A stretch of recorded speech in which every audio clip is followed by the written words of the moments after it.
What if someone handed you a gift and said, "Don't open this until you feel like giving up"? 30-year-old Nathan Brooks kept that exact promise, leaving a mysterious present tucked away in his closet for 12 unbroken years. He lived in Denver, Colorado, working as a project manager for a major construction firm. He had a stable income, a loving fiancé, and a clear path forward.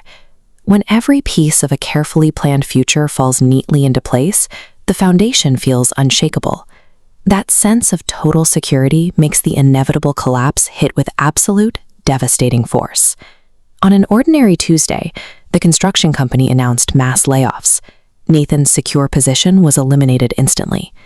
Returning home to process the loss of his livelihood, he was met with a second blow. That very same evening, his fiancée ended their relationship. In less than 24 hours, the comfortable, secure life and promising future he had built completely vanished. We often anchor our entire sense of self to our job titles and our relationships.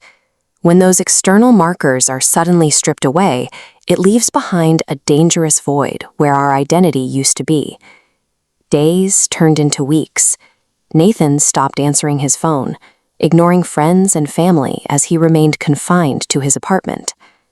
During a rainy afternoon spent aimlessly clearing out his closet, he brushed against a small, dust-covered wooden box tucked far into the back corner.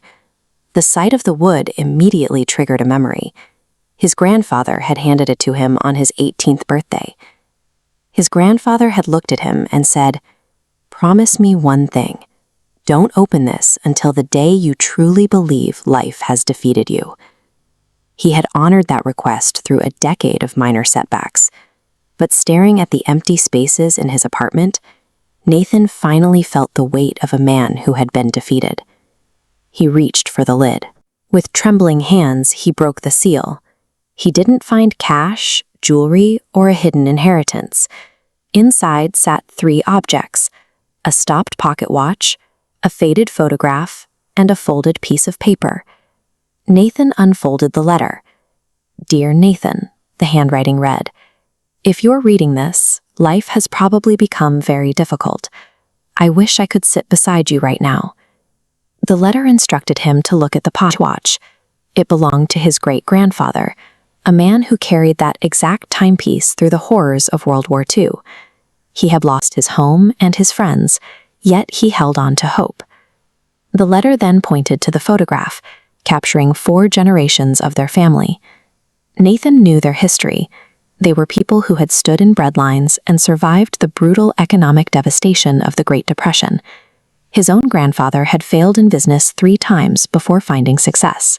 At the very bottom of the page, his grandfather had written, "You don't come from a family that quits. You come from a family that starts again." Nathan sat in the silence of the room, the paper still in his hand. The crushing isolation of the last few weeks began to lift, replaced by the realization that he was simply the next one in line to stand back up. The next morning, Nathan stopped mourning his old life. He updated his resume, enrolled in courses to learn new skills, and started volunteering at a local community center. Months of this steady forward momentum eventually led to an unexpected offer, a leadership position at a disaster relief nonprofit. The paycheck was smaller and the hours were longer, but instead of tracking profit margins for a corporation, Nathan now spent his days looking families in the eye as they walked back into their own homes. The collapse of his old life had been violent, yet it cleared the path toward a direction he could never have planned for himself.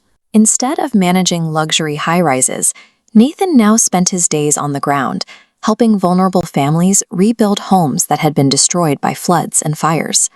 Standing on the porch of a newly finished house one autumn evening, a little boy ran out from the front door, wrapped his arms around Nathan, and thanked him for giving his family their home back.